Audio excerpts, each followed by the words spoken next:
আসসালামু আলাইকুম। সবার মনে একটা কোশ্চেন থাকে যে কত ঘন্টা পড়লে পাবলিক ইউনিভার্সিটিতে চান্স পাবো। আসলে কত ঘন্টা, কত ঘন্টা ভাইয়া 24 ঘন্টা কি আমাকে পড়তে হবে এরকম কোনো কিছু কি? সত্য কথা বলতে কত ঘন্টা এটার উপর আসলে নির্ভর করে না পাবলিক ইউনিভার্সিটি চান্স, এটার উপর নির্ভর করে না পাবলিক ইউনিভার্সিটি চান্স।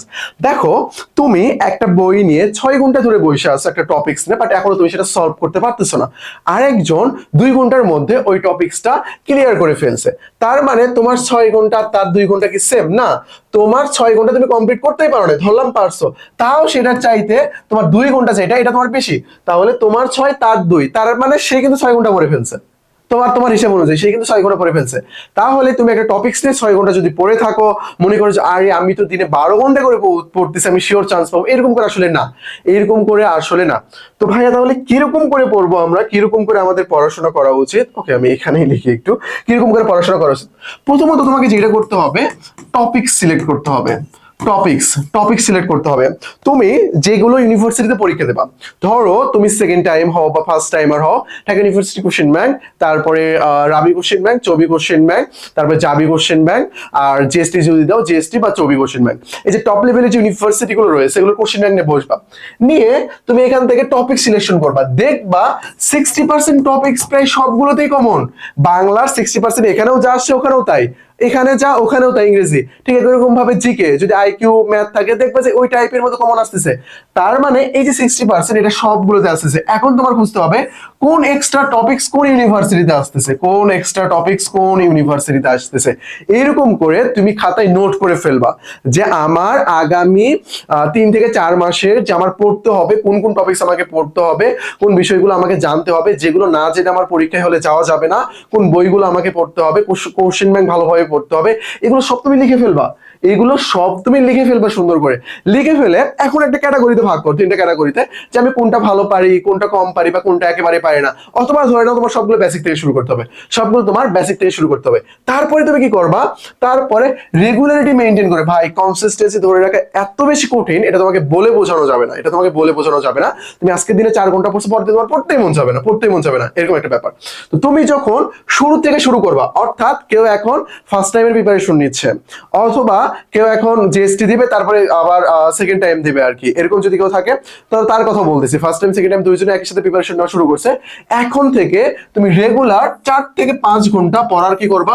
অভ্যাস গড়ে তুলবা। অভ্যাস, ভাইয়া 4 থেকে 5 ঘন্টা পড়লে হবে? ভাই তুমি রেগুলার পড়ো, রেগুলার পড়ো, তারপরে তুমি বুঝতে পারো আরে সিলেবাস তোমার কমপ্লিট। সত্য কথা ভাই, সত্য কথা এটা। তুমি বুঝছো, 4 থেকে 5 ঘন্টা রেগুলার পড়াশোনা করো, রেগুলার পড়াশোনা করো। জাস্ট তুমি 4 ঘন্টা 5 ঘন্টা পড়তে থাকো, পড়তে পড়তে কি হবে জানো? আরে আমি তো পড়ে ফেলতেছি ইজিলি, তখন তোমার মনে হবে আচ্ছা আরেকটু পড়লে মনে হয় ভালো হবে। ভাই বিশ্বাস করো, তুমি যখন পড়া শুরু করবে না, তখন তোমার মনে হবে আরে এটা তো পড়লাম, এটা একটু পড়ে রাখি, এটা পড়লে ভালো হবে। যখন তুমি পড়াশোনা শুরু করো তখন তুমি যে আগেই ভাবা আরে আমার তো 16 ঘন্টা পড়তে হবে। এই ভিডিওটা দেখে মনে করছো না যে ভাইয়া বলবে যে 16 ঘন্টা না পড়লে কিন্তু ইউনিভার্সিটি হবে না? কে বলছে? আমি নিজে কখনো 16 ঘন্টা পড়ি নাই। পড়া যায় বাট আমি নিজেই কখনো পড়ি নাই। ওকে, আর যেটা বললাম এই মেইনটেইন করে এটা পড়তে হবে। ওকে দেখো, এই যে 4 থেকে 5 ঘন্টা, 4 থেকে 5 ঘন্টা আমি রেগুলার পড়তেছি। এই পড়তে পড়তে মনে হয় আচ্ছা আমার তো মনে হয় একটু সময় বাড়ানো উচিত, বাড়ালে তো আমি বাড়াতে পারি। যখন তুমি 5 ওয়াক্ত নামাজ পড়বা, নিয়মিত খাওয়া দাওয়া করবা, নিয়মিত পড়াশোনা করবা, তখন তোমার সময় এমনিতেই বেড়ে যাবে। এরকম আস্তে আস্তে বের হতে হতে তুমি দেখবা যে 8 থেকে 9 ঘন্টার কাছাকাছি তুমি চলে গেছো। 8 থেকে 9 ঘন্টার কাছাকাছি তুমি চলে গেছো তোমার পড়াশোনা। সকালবেলা উঠছো, খাওয়া দাওয়া করছো, পড়তেছো, এইরকম করে তোমার চলতে থাকবে। বাট আমি বলবো ভাই, টেবিলে বসে একটা টপিক্স নিয়ে তোমার 10 ঘন্টা বসে থেকে কোনো লাভ নাই। এইটাতে কোনো ফায়দা নাই, এইটাতে কোনো ফায়দা নাই। তোমার বিষয়টা খুব দ্রুত কমপ্লিট করতে হবে, দ্রুত কমপ্লিট করতে হবে। মানে বুঝতেছো না কোন টপিক্স বুঝতেছো না, এটা তোমার মেন্টরের সাহায্য নাও, যেখানে ভর্তি হচ্ছে সেখানে সাহায্য নাও, ওইভাবে সলভ করে। তুমি একটা এমসিকিউ নিয়ে, তুমি কেবল ফার্স্ট টাইম আর ইউনিভার্সিটি অ্যাডমিশনে কিচ্ছু বোঝো না, একটা এমসিকিউ নিয়ে তুমি আরে ভাইয়া এটার আনসার কি হবে? যেমন একটা কোশ্চেন বলে এটা নিয়ে তোমরা টাইম ওয়েস্ট করবা যে বাংলাদেশের সাংবিধানিক বা রাষ্ট্রের নাম কি, পিপলস রিপাবলিক অফ বাংলাদেশ নাকি দা পিপলস রিপাবলিক অফ বাংলাদেশ? এইটা নিয়ে যারা টাইম ওয়েস্ট করবে তারা সবচেয়ে বড় বোকামি। ভাই তুমি যখন এটা নিয়ে 30 মিনিট সময় নষ্ট করবে, ভাই 30 মিনিট তুমি আরো 30টা এমসিকিউ করতে পারবা। এই প্রবলেমগুলো কে সলভ করে? তোমার মেন্টর সলভ করে দেবে। মেন্টর যেটা বলবে সেটা তুমি পূরণ করে নেবা, শেষ। ওকে, এই হলো ব্যাপার। তো এরকম কনফিউজিং কোশ্চেন নিয়ে আমরা হুদাই টাইম ওয়েস্ট করি, হুদাই বসে থাকি। এই সময় আমি আমার অন্য পড়া পড়তে পারবো অনেক ভালোভাবে। তো আমি বলবো এখন থেকে যারা নতুন থেকে শুরু করতেছো, 4 থেকে 5 ঘন্টা ভালোভাবে পড়বা, এবং এটা ডিউরেশন আস্তে আস্তে বাড়াবা, 6 ঘন্টা 7 ঘন্টা 8 ঘন্টা এরকম করে আস্তে আস্তে বাড়াবা। বাট ওই পড়াটা তোমার হইতে হবে কার্যকরী, মানে অন্যের 6 ঘন্টা তোমার 2 ঘন্টা এরকম পড়াটা হইতে হবে। আশা করি আমি তোমাকে বিষয়টা বোঝাতে পেরেছি। শুধু টেবিলে বই নিয়ে বসে থাকলে ঘন্টার পর ঘন্টা, এটাকে পড়া বলে না অ্যাকচুয়ালি। ওকে, তোমরা যে নতুন প্রিপারেশন নিচ্ছ আমাদের টেলিগ্রাম নাম্বারে নক দিয়ে আমাদের থেকে 10টা ফ্রি বেসিক ক্লাস নিয়ে নিয়ে নিতে পারো। আশা করি বিষয়টা বুঝতে পেরেছো। আমাদের যে রিভিশন ব্যাচ চলতেছে, এক্সাম ব্যাচ চলতেছে, দ্রুত এখানে ভর্তি হয়ে যেতে পারো। ওকে, এই যে আমাদের এই যে আমাদের বই রয়েছে GK ultimate suggestion, GK ultimate MCQ practice, তোমার জিএসটির জন্য শেষ বর্ষ হিসেবে কাজ করবে ইনশাআল্লাহ। ওকে, এই যে আমাদের টেলিগ্রাম নাম্বার, অ্যাডমিশন সংক্রান্ত যে কোনো জিজ্ঞাসা আমাদের টেলিগ্রাম নাম্বারে নক দেবা, এটা আমরা সেটা সলভ করে দিব। আর যে কোনো জিজ্ঞাসা আমাদেরকে জিজ্ঞাসা করবা, আমরা সেটা সলভ করে দিব। তোমার যে কোনো কোশ্চেন আমাদের করবা, আমরা সেটা তোমাকে সলভ করে দেবো। নাম্বারটা একটা স্ক্রিনশট দিয়ে এই নাম্বারটা সেভ করে রাখো, নেক্সট অ্যাডমিশন পর্যন্ত তোমার অনেক অনেক বেশি কাজে লাগবে। আশা করি বিষয়টা আমি তোমাকে বোঝাতে পেরেছি।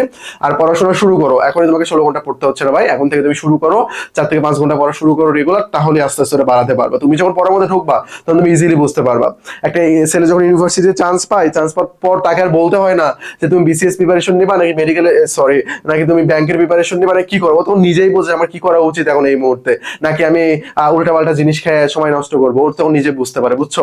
আর যারা মাদকাসক্ত হয়ে যায়, রাজনীতির মধ্যে ফাইসা যায়, তাদের কপালটা খারাপ, খুব বেশি খারাপ, খুব বেশি খারাপ। পাবলিক ইউনিভার্সিটি চান্স পাওয়ার পরেও যারা দালালি করে, অন্যের গোলামি করে, এদের কপালটা আসলে অনেক বেশি খারাপ। ওকে, তো আজকে এই পর্যন্তই। আসসালামু আলাইকুম।